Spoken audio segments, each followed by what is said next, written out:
대한민국 직업방송과 연합뉴스TV가 함께 만드는 취업 전문 뉴스 투데이 고용플러스입니다. 주 40시간을 넘기고 휴일에도 출근해 일할 경우 휴일 수당의 연장 수당까지 받을 수 있을까요? 지난 10년 동안 재계와 노동계는 이를 두고 갑론을박을 벌여왔는데요. 대법원이 드디어 결론을 내렸습니다. 이소영 기자입니다. 대법원은 주 40시간을 넘겨 휴일에 근무할 경우 휴일 수당만 주면 되고 연장 근로수당은 별도로 지급하지 않아도 된다고 판단했습니다. 구 근로기준법에서 정한 연장 근로시간은 휴일이 아닌 소정 근로일만을 대상으로 근로시간을 규제한다는 것이 대법원의 다수 의견입니다. 대법원 전원합의체는 휴일 수당과 연장 수당을 모두 줘야 한다고 본 원심을 깨고 이같이 판단했습니다. 이번 소송은 지난 2008년 성남시 환경미화원들이 시를 상대로 휴일 연장 근로의 수당 200%를 지급하라고 요구하며 시작됐습니다. 한 주 최대 근무 가능 시간을 68시간으로 볼지 52시간으로 볼지가 쟁점이 되며 사건은 전체 노동자의 근무 조건을 결정할 사회적 관심사로 떠올랐습니다. 지난 2월 새로운 근로기준법이 주 52시간 근무제를 확정한 가운데 대법원은 기존 법의 최대 근무 시간은 68시간이라고 판단했습니다. 휴일 근무가 기준 근로 시간에 포함되지 않는다는 것은 일종의 사회생활 규범이자 노사 간 오랜 신뢰라는 것으로 52시간으로 볼 경우 개정된 법까지 다시 바꿔야 하는 등 혼란이 예상된다고도 덧붙였습니다. 원고 측은 아쉬운 기색을 감추지 못했습니다.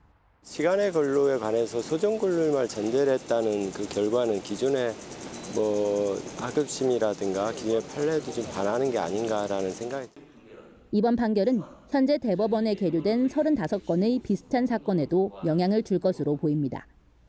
연합뉴스TV 이소영입니다. 아이돌봄 사업은 정부가 직접 육아 도우미를 선발하고 이를 이용하는 가게를 지원하는 보육 사업입니다. 그런데 최저임금이 인상돼 육아 도우미 비용이 오르자 울며 겨자 먹기로 아이 보육 시간을 줄이는 가구가 늘어나고 있습니다. 소재영 기자가 단독 취재했습니다. 여성가족부의 보육 사업인 아이돌봄 서비스를 이용하는 직장인 김정아 씨. 8살과 6살 아이 2명을 맡기고 있는데 올해 들어 이용 시간을 줄였습니다. 지난해 6,500원이던 시간당 돌봄 비용이 7,800원으로 크게 늘었기 때문입니다. 맞벌이 직장을 다니는데 라군이로 측정이 돼버리면 거의 지원이 없습니다. 그러니까 영원인 거죠. 온전히 엄마 아빠가 다 100%를 부담해야 되는 실정이고 특히 4인 가족 중위소득의 120%, 즉 월소득이 542만 원이 넘는 라형 가구는 정부의 지원금을 받지 못하는데 김 씨의 경우 지난해보다 1,300원 오른 시간당 비용을 고스란히 지불해야 합니다. 김 씨뿐만 아니라 인터넷 블로그와 카페에도 정부 지원금을 받지 못하는 엄마들의 앓는 소리가 터져 나옵니다. 실제로 올 1분기 라형 가구는 지난해 4분기보다 2,000 가구 많아졌지만 이용 시간은 오히려 7만 시간 줄었습니다. 현재는 미지원 가구 해서 그냥 일반 가구 해서 정부 지원이 없는 그 가구를 라형이라고 하거든요. 여기에 대해서는 지원 계획은 없죠? 예, 지금 제가 알기로는. 전문가들은 지원금을 받지 못하는 가구에는 직접적인 지원 외에 다양한 방법으로 가계 부담을 덜어야 한다고 지적합니다. 보육 지원 서비스를 모든 국민들에게 어느 정도는 도와준다는 차원에서 가나다형은 재정 지원으로 보조비를 주고 라형의 경우에는 소득 공제를 좀 해주는 방향으로. 보육 문제를 해결하기 위한 정부의 추가적인 대책이 시급한 시점입니다. 연합뉴스TV 소재영입니다. 정부가 주 52시간 근무와 관련해 계도 기간을 달라고 한 재계 요청을 받아들이더니 이번엔 현 정부 들어 적폐로 분류돼 외면했던 전경련과도 간담회를 갖기로 했습니다. 고용 쇼크로 비판이 높은 가운데 혁신 성장의 한 축으로 역할을 해야 할 재계 목소리를 듣는 것으로 풀이됩니다. 김동욱 기자입니다. 김동연 부총리 겸 기획재정부 장관이 다음 달 초 경제 6단체장과 조찬 간담회를 가집니다. 참석 대상은 전국경제인연합회와 한국경영자총협회, 무역협회, 대한상의, 중소기업 중앙회, 중견기업 연합회 등입니다. 현 정부 들어 적폐로 분류됐던 전경련이 부총리 주재 간담회에 처음 참석한다는 점에서 주목됩니다. 김 부총리는 이 자리에서 일자리 창출 노력을 당부하고 근로시간 단축 등에 대한 기업 현장 의견을 들을 예정입니다. 유영민 과학기술정보통신부 장관은 다음 달 정경련 주최 CEO 학예 포럼에 참석합니다. 유 장관은 특별 강연을 통해 4차 산업혁명 정책 방향과 로드맵을 밝힐 예정입니다. 정부가 최근 이처럼 재계와의 소통 확대에 나선 건 최악의 고용 쇼크 때문으로 풀이됩니다. 경총이 주 신두 시간 근무 단축과 관련해 6개월 계도 기간을 요청한 데 대해 정부가 애초 불가 입장에서 선회한 것도 같은 맥락입니다. 소득주도 성장과 혁신 성장, 공정경제라고 하는 경제정책의 기조는 확고하게 유지해 갈 것입니다. 그 기조를 연착륙시키고 실현해 가는 데는 지혜를 발휘할 필요가 있다고 생각합니다. 김동연 부총리는 최근 박용만 대한상의회장을 만나 규제 개혁을 약속하기도 했습니다. 정부가 이처럼 재계에 화해의 제스처를 보인 가운데 재계가 일자리 확대로 화답할지 관심이 쏠립니다. 연합뉴스TV 김동욱입니다. 더불어민주당이 본격적인 민생경제 살리기에 나섰습니다. 악화한 경제지표에 대한 대응 방안으로 확장적 재정정책을 제시하는 한편 원내 태스크포스가 직접 현장 방문과 간담회 등을 통해 국민 의견을 수렴합니다. 최지숙 기자입니다. 6.13 지방선거에서 압승을 거뒀지만 민생경제 해결이랑 큰 과제를 안게 된 더불어민주당이 대책 마련에 드라이브를 걸었습니다. 홍영표 원내대표는 정책조정회의에서 경제 살리기를 최우선 과제로 제시했습니다. 고위 방정협의회를 열고 경제 민생 올인의 각오를 새겼습니다. 정부와 민주당은 경제와 민생을 살리기 위해 혼신의 힘을 다하겠습니다. 민주당은 특히 깜짝 놀랄 만큼의 재정 지출을 연일 강조하고 있습니다. 혁신 성장은 물론이고 복지 확대와 남북 경협 준비, 그리고 교육과 기초과학에 적극적으로 돈을 풀어 새로운 성장 동력을 만들자는 겁니다. 홍 원내대표는 정부가 너무 과거에 얽매여 소극적이라고 지적하며 재정을 혁신 성장에 과감히 투입해야 한다고 주문했습니다. 원내 경제민생 태스크포스는 첫 회의를 열고 부산, 울산, 경남을 시작으로 지역민생 투어에 나서기로 했습니다. 탁상공론 대신 현장의 목소리를 정책에 반영하자는 취지입니다. 정책 홍보를 강화하자는 방침도 세웠습니다. 소득주도 성장과 최저임금 인상에 대한 과도한 우려를 해소하자는 겁니다. 홍 원내대표는 고령화와 자동차 조선 등 제조업 문제, 또 지방선거에 따른 공무원 시험 연기 등을 최근 고용률 악화의 원인으로 꼽으면서 최저임금 문제로 왜곡해서는 안 된다고 말했습니다. TF는 이 밖에도 경제노동단체와 정책 간담회를 갖고 민생경제 현안 해결을 위한 협력 관계를 구축할 계획입니다. 연합뉴스TV 최지숙입니다. 은행에서 대출 받으시는 분들 많으실 텐데요. 시중은행들이 고객의 소득이나 담보를 누락하거나 제멋대로 금리를 산정해 물리는 이자놀이를 해온 것으로 드러났습니다. 금감원은 이를 적발하고도 은행과 피해 규모를 밝히지 않아 눈총을 사고 있습니다. 소재영 기자입니다. 시중은행들이 제멋대로 금리를 산정해 소비자들에게 부당하게 높은 이자를 부과했다가 금융감독원에 적발됐습니다. 금융감독원이 시중은행 9곳을 상대로 검사한 결과 대부분의 은행들이 대출금리를 불합리하게 부과해왔던 것으로 드러났습니다. 수년간 가상금리를 재산정하지 않고 고정값을 적용하거나 시장 상황 변경 등 합리적 근거 없이 인상한 사례들이 확인되었습니다. 실제로 개인 사업자 C씨는 3천만 원의 담보대출을 받았지만 은행이 담보가 없다고 전산에 입력해 96만 원의 추가 이자를 냈습니다. 또 다른 사례에서는 은행이 고객의 소득을 없다고 하거나 실제보다 더 적게 입력하는 방식으로 원래보다 더 많은 이자를 물게 했습니다. 심지어 아무런 이유 없이 최고금리를 부과하기도 했습니다.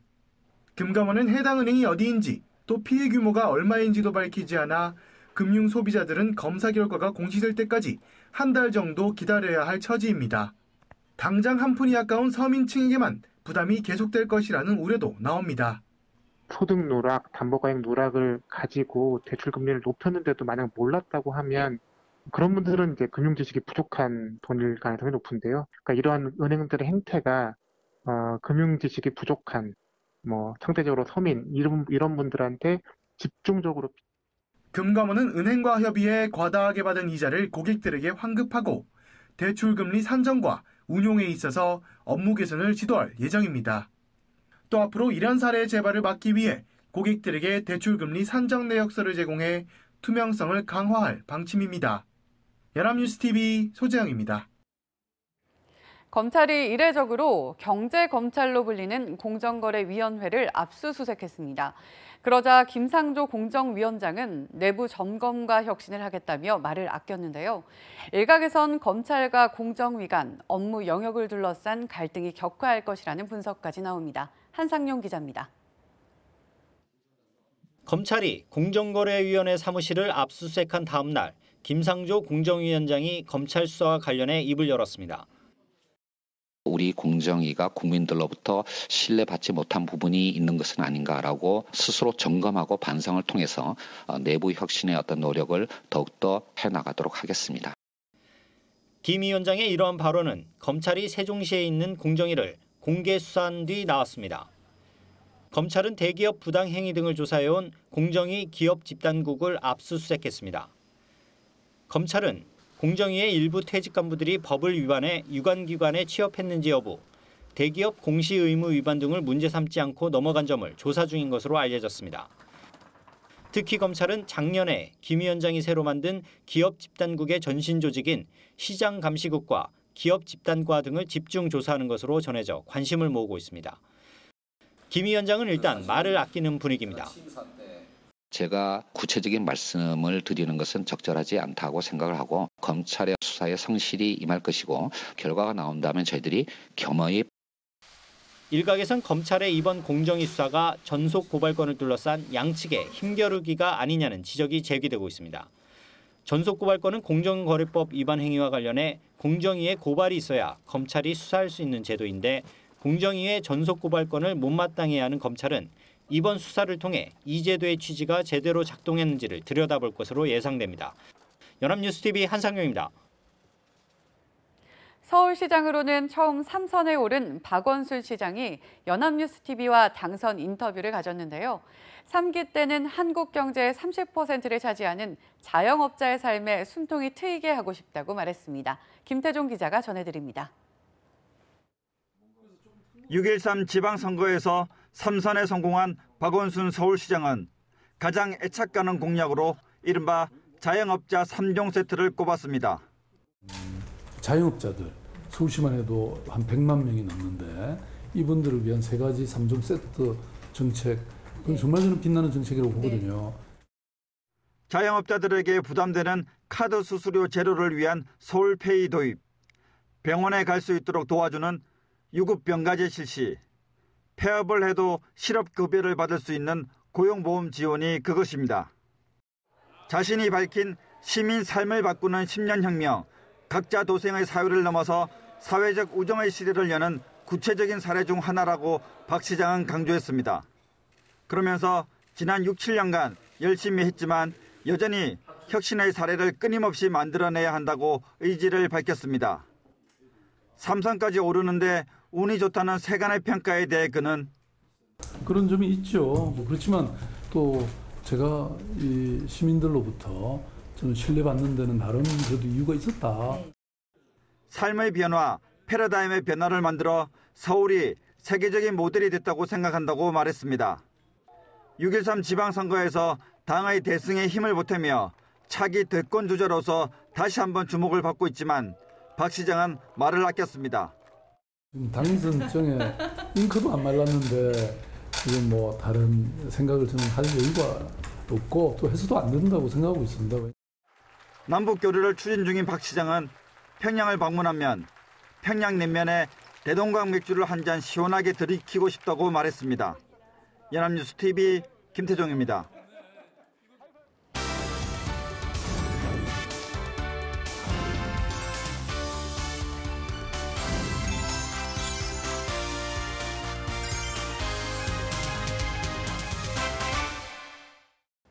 숨겨져 있는 알짜 직업을 소개하는 히든잡. 오늘도 투데이 고용플러스의 공식 취업 도우미 안치홍 아나운서와 함께합니다. 안녕하세요. 안녕하세요. 히든잡 시간입니다. 한국인에게 가장 사랑받는 술 중에 하나가 바로 맥주인데요. 그런데 최근 다양한 맥주가 출시되고 입맛과 개성이 다양해짐에 따라 이와 함께 뜨고 있는 직업이 있다고 합니다. 오늘 히든잡에서 알아보겠습니다. 네, 요즘엔 정말 다양한 맥주들이 출시되는 것 같습니다. 뿐만 아니라 직접 맥주를 만들어서 판매하는 하우스 맥주 전문점까지 생겨서 어떤 맥주를 먹어야 할지 고민이 될 때도 있어요. 그렇습니다. 이렇게 하우스 맥주 전문점이 많아진 이유는 지난 2002년부터 주세법이 개정됨에 따라 업소에서 맥주를 직접 만들어서 판매할 수 있게 됐기 때문인데요. 그래서 필요하게 된 직업이 바로 브루마스터입니다. 브루마스터요? 어떤 직업인가요? 네, 브루마스터란 소규모 맥주 양조장에서 맥주 제조의 전 공정을 관리하는 양조 기술자를 말합니다. 맥주 마이스터, 맥주 양조 기술자, 맥주 양조사라고도 부르는데요. 원래 브루마스터는 독일에서는 양조 분야의 대학에서 학위를 받은 사람을 이야기했습니다.